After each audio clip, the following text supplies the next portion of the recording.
La pluie tombait en linceul sur le village de Saint-Léry, un hameau oublié du nord de la France, où les maisons de pierre semblaient murmurer des secrets plus vieux que leurs fondations. Éloi, immobile sous l'auvent d'une grange, fixait l'horizon où le ciel se déchirait en éclairs. Son cœur battait comme un tambour de guerre, car ce soir, il savait que Julien reviendrait, ou ne reviendrait pas. Éloi, 28 ans, n'était qu'un libraire discret, un homme aux mains tachées d'encre et aux rêves trop grands pour ce village étouffant. Ses cheveux châtains, souvent en bataille, encadraient un visage où perçaient des yeux verts, perçants comme des lames, mais doux lorsqu'il se posait sur Julien. Julien, lui, était un soldat, un fils de la guerre, âgé de 30 ans, taillé dans le granit des champs de bataille. Son uniforme, usé par les combats, portait encore la boue des tranchées où il avait risqué sa vie. Pourtant, sous cette armure de fer, il cachait un cœur fragile, un cœur qu'Éloi avait appris à connaître dans l'ombre des nuits volées. Leur histoire avait commencé 3 ans plus tôt, en 1942, au plus fort de l'occupation. Saint-Léry, bien que reculé, n'échappait pas à la peur des bottes allemandes et des regards suspicieux. Éloi, qui tenait la petite librairie de son père, avait vu Julien pour la première fois lorsqu'il était entré, trempé par une averse, demandant un livre pour échapper à l'enfer. Ce n'était pas un roman qu'il avait trouvé ce jour-là, mais un regard, celui d'Éloi, qu'il avait transpercé comme une balle. Leur amour, né dans les silences et les regards furtifs, était une rébellion muette contre un monde qui les condamnait. À Saint-Léry, où chaque murmure pouvait devenir une dénonciation, ils se retrouvaient dans une grange abandonnée, à l'orée du bois, là où les étoiles semblaient être leurs seuls alliés. Mais chaque étreinte était un pari, chaque mot d'amour un danger. Éloi vivait dans l'angoisse que Julien, envoyé sur le front, ne revienne jamais. Et Julien, lui, portait le poids d'un secret. Il avait juré de protéger Éloi, même au prix de sa vie. Ce soir-là, sous la pluie battante, Éloi attendait.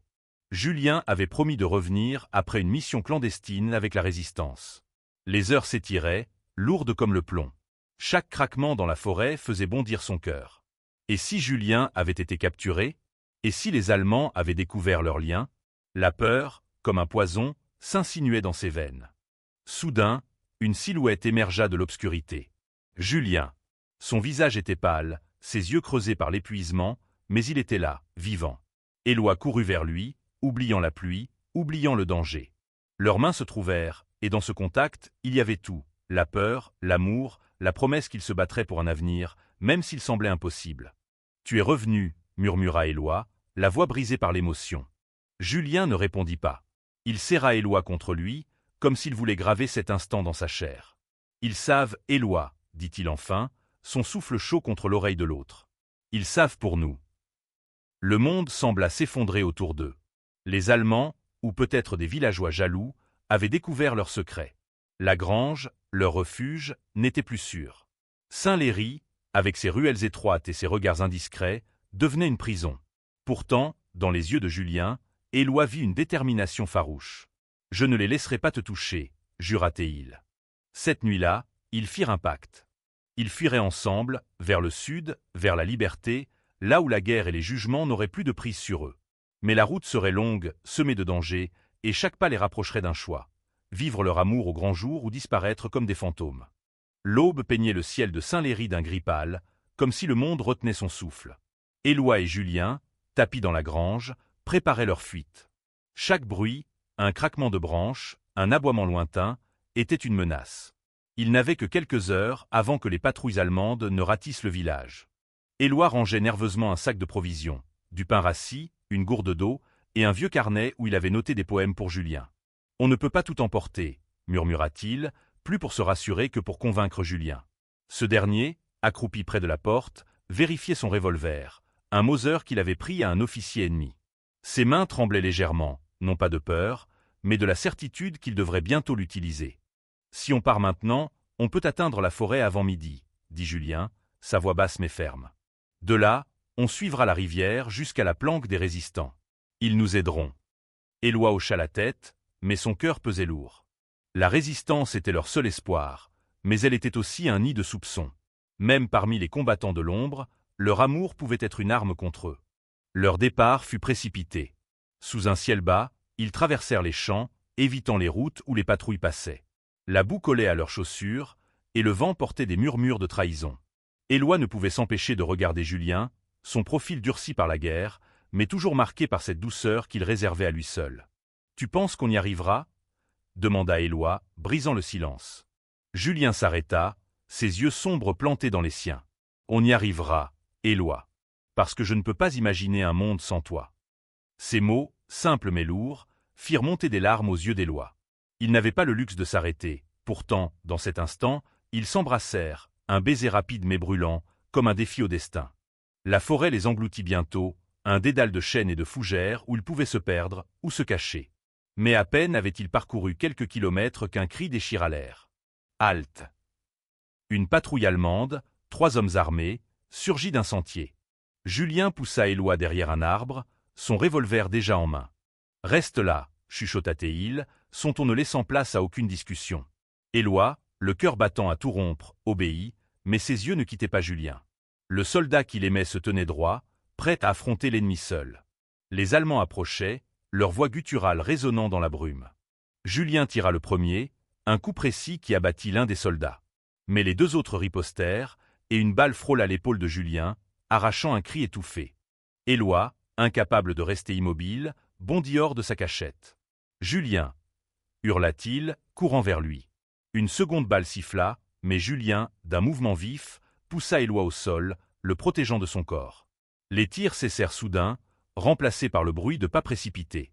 Les Allemands, peut-être à court de munitions ou surpris par la résistance, battirent en retraite.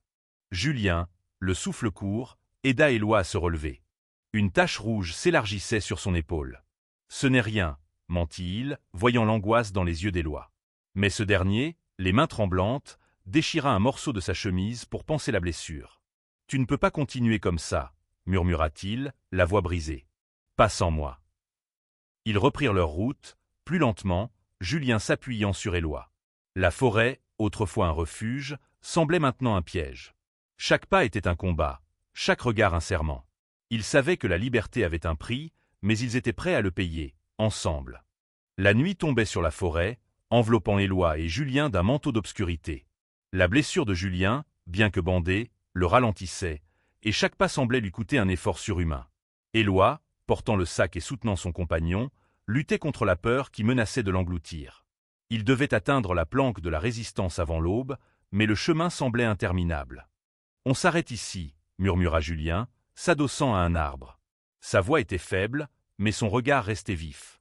Éloi protesta, mais Julien posa une main sur son bras. « Juste un moment. Pour toi. » Éloi céda, s'asseyant à ses côtés, leurs épaules se frôlant. Sous la voûte des arbres, ils partagèrent un instant de silence, un rare moment de paix dans leur fuite éperdue. Éloi sortit son carnet, celui où il écrivait pour Julien. « Lis-moi quelque chose, » demanda Julien, un sourire fatigué sur les lèvres. Éloi, hésitant, ouvrit une page et lut à voix basse un poème qu'il avait écrit lors d'une nuit sans sommeil. « Sous les étoiles, je t'ai cherché, un fantôme dans l'ombre, lié à toi. Ton cœur bat et le mien s'éveille. » Julien ferma les yeux, comme si les mots d'Éloi pouvaient panser ses blessures. « Tu rends tout ça supportable, » murmura-t-il. Éloi, ému, glissa sa main dans la sienne, et pendant un instant, ils oublièrent la guerre, la peur, le monde qui les traquait.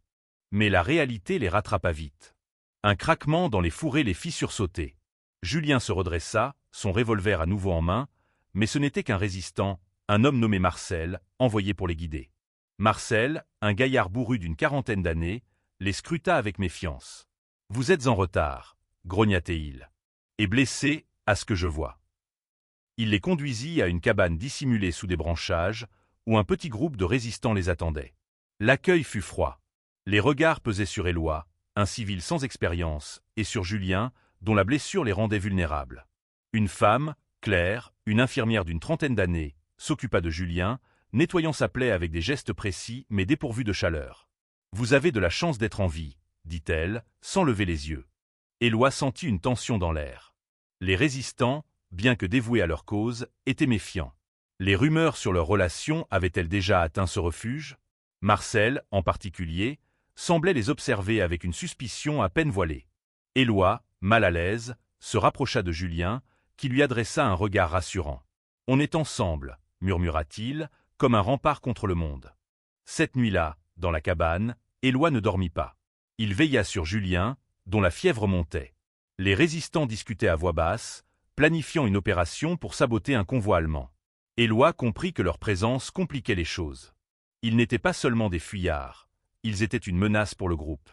Au petit matin, Marcel les confronta. « On ne peut pas vous garder ici, dit-il sans détour.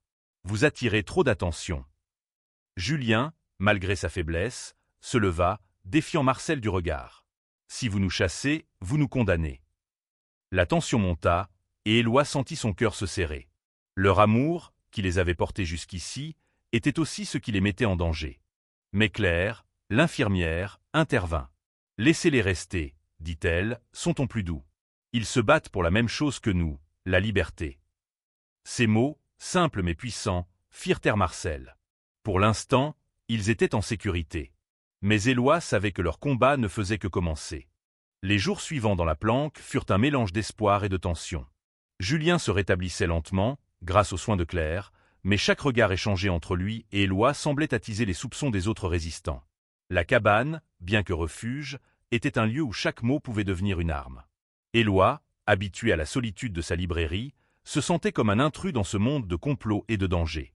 Un soir, alors que la pluie tambourinait sur le toit, Claire s'approcha d'Éloi. « Tu l'aimes, n'est-ce pas » demanda-t-elle à voix basse, ses yeux scrutant les siens.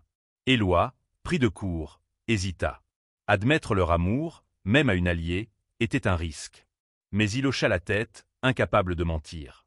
Claire esquissa un sourire triste. « J'ai perdu quelqu'un, moi aussi.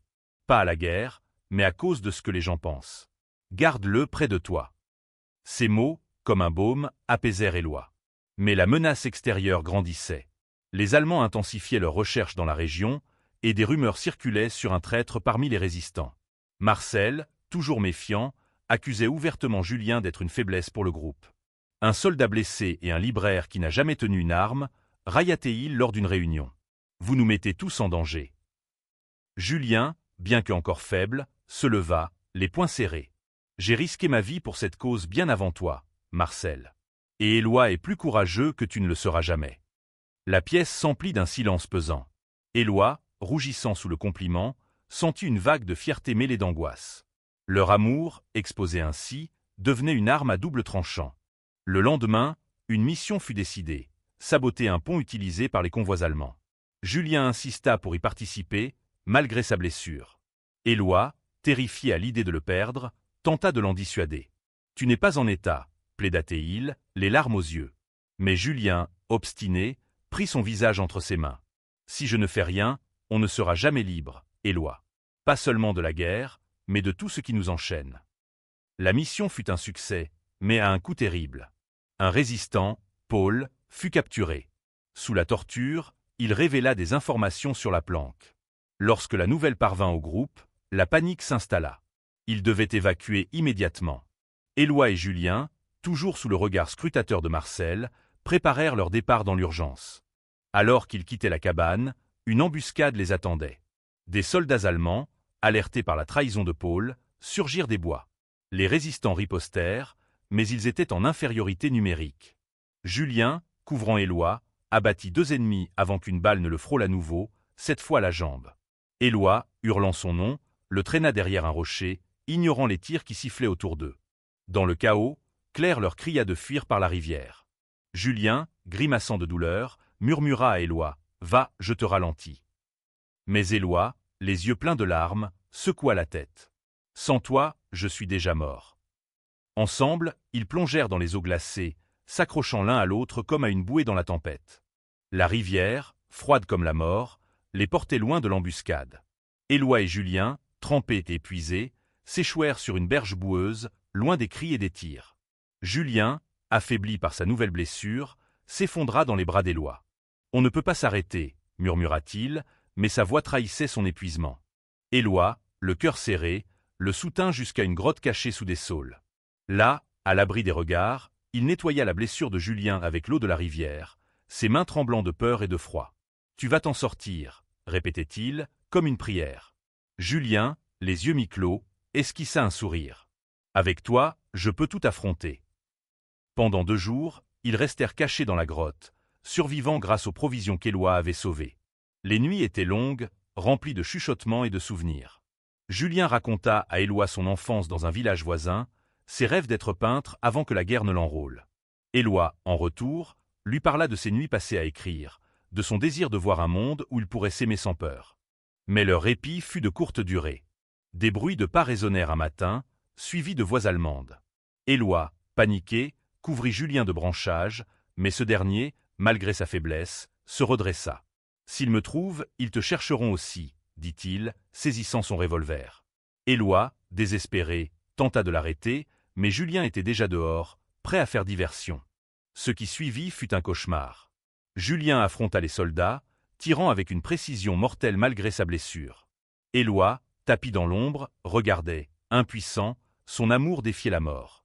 2 Allemands tombèrent, mais un troisième, plus rapide, visa Julien. Éloi, n'y tenant plus, surgit de la grotte, criant pour détourner l'attention. La balle qui visait Julien le manqua, mais une autre toucha Éloi à l'épaule, le faisant tomber. Julien, fou de rage, abattit le dernier soldat avant de s'effondrer près d'Éloi. « Pourquoi tu as fait ça » cria-t-il, les larmes coulant sur son visage. Éloi, grimaçant de douleur, murmura « Parce que je ne suis rien sans toi ». Ils s'enlacèrent, leurs blessures saignant ensemble, comme si leur sang scellait leur pacte. Par miracle, Claire et un autre résistant, Antoine, les trouvèrent peu après. Ils les emmenèrent dans une ferme abandonnée, où Claire soigna leurs blessures. Mais la sécurité était illusoire. Les Allemands, furieux de leur perte, lançaient des représailles dans toute la région. La ferme, bien que reculée, n'était qu'un abri temporaire. Antoine, un jeune homme de 25 ans au regard franc, leur proposa un plan audacieux, rejoindre un convoi de résistants qui partait pour l'Espagne. De là, ils pourraient gagner l'Afrique du Nord, loin de la guerre. Mais le voyage serait périlleux, et Julien, toujours affaibli, risquait de ne pas survivre. Éloi, déchiré, savait qu'il n'avait pas d'autre choix. Leur amour, leur seul moteur, les pousserait à aller jusqu'au bout. Le convoi vers l'Espagne était une lueur d'espoir dans un océan de désespoir. Éloi, Julien, Claire et Antoine, accompagnés de quelques résistants, se mirent en route sous un ciel sans étoiles. Ils voyageaient de nuit, évitant les routes principales, leurs silhouettes se fondant dans l'obscurité. Éloi soutenait Julien, dont la jambe blessée le faisait boiter, mais dont la détermination restait intacte. Chaque étape était une épreuve. Les patrouilles allemandes, renforcées après l'embuscade, quadrillaient la région. Les résistants, épuisés, se méfiaient les uns des autres, hantés par la trahison de Paul. Éloi, lui, ne pensait qu'à Julien. Chaque fois que ce dernier trébuchait, Éloi sentait son cœur se briser un peu plus. Pourtant, Julien refusait d'abandonner. « On va y arriver », murmurait-il, comme un mantra. Une nuit, alors qu'il traversait un col montagneux, une tempête éclata. La pluie et le vent les ralentissaient, transformant le chemin en bourbier. Antoine, qui ouvrait la marche, repéra des lumières au loin, des phares. Une patrouille, siffla-t-il. Le groupe se dispersa, se cachant derrière des rochers. Éloi et Julien, trop lents, se tapirent dans un fossé, leurs corps pressés l'un contre l'autre. Les Allemands passèrent à quelques mètres, leurs voix portées par le vent. Éloi retint son souffle, sa main serrant celle de Julien. Ce dernier, malgré la douleur, lui adressa un sourire rassurant. « On est des fantômes, souviens-toi » chuchota-t-il. Éloi, malgré la peur, ne put s'empêcher de sourire. Leur amour, même au bord du gouffre, était leur force. La patrouille s'éloigna, mais le danger n'était jamais loin.